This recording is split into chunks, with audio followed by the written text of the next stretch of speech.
নমস্কার বন্ধুরা, আপনারা সবাই কেমন আছেন? আমি তো ভালো আছি। আবারও চলে এলাম আপনাদের সাথে গল্প করতে। তো আপনাদের সবাইকে আমার নতুন আরেকটি ব্লগে স্বাগত জানাই। তো আজকে দেখুন কি সুন্দর রোদ উঠেছে, চারিদিক ঝলমল করছে। প্রকৃতির কি অপরূপ দৃশ্য দেখুন।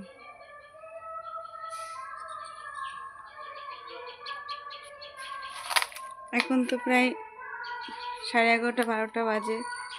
আমার ছেলে তো চলে গেছে স্কুলে, আর আমি এখন একা একা বাড়ি বসে আর কি করব, তাই আপনাদের সাথে গল্প করতে চলে এলাম। এখন আমি রান্না করছি।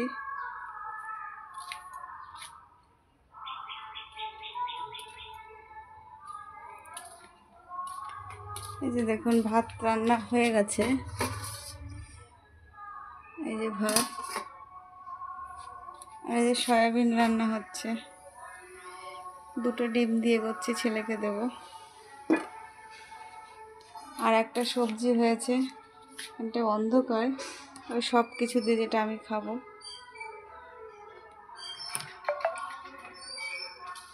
আর একটা কাণ্ড দেখুন বন্ধুরা, সব জায়গায় এত পরিমাণে উই পোকা ধরেছে কি বলবো, আর কাঠ লাগছে না। আমার উনুনটা মাটির উনুন, তাই দেখুন কি করেছে। এই দেখুন এইখান উই পোকা লেগে কি অবস্থা। আর এটা দেখুন, এটা কিন্তু কোনো কাঠ না, একটা কাগজে ওই যে সোনার দোকান থেকে ক্যালেন্ডার দিয়েছিল, ভিতরে অনেক বছর হয়ে গেছে, তা আমি রেখেছি। এর উপর অনেক সময় অনেক কিছু রাখা যায়। তা দেখুন উই পোকা লেগে কি অবস্থা। তা এখন কি করব, কোনো জিনিস রেখে আমি, আর ওই যে ওই কাঠটা ওই পোকা লেগে কি অবস্থা হয়ে গেছে। ঘরে কিছু রাখার উপায় নেই, মাটির ঘর কি আর করব, সব জায়গায় উই পোকা লেগে গেছে। উনুনটায় কদিন রান্না হচ্ছে না, দেখুন কি করব আমি এখন। আর উই পোকা।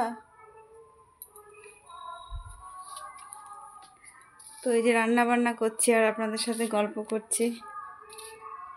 কতগুলো ডিম এনে রেখেছিলাম, খাওয়া হচ্ছে না আজকে, তাই ছেলেকে 2টো রান্না করে দিচ্ছি। কারণ এই কদিন এমনি তো আমি নিরামিষ খাই, তাও ছেলেকে সেদ্ধ করে দিই বা তরকারি করে দিই, কিন্তু এই কদিন ছেলেও তো উপোস ছিল, তার আগের থেকে ও নিরামিষ খাচ্ছে কদিন, 3-4 দিন টানা, তাই আর ডিমগুলো খাওয়া হয়নি।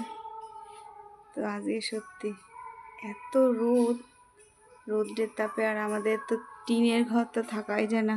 ওপরে ফ্যানটা চালালে যেন আগুনের গোলা এসে গায়ে পড়ে। কি আর করব, এর ভিতরেই থাকতে হবে। তো ভিডিওটা আর বেশি বড় করলাম না, এখানেই শেষ করলাম। তো আপনাদের সাথে দেখা হবে নেক্সট ব্লগে।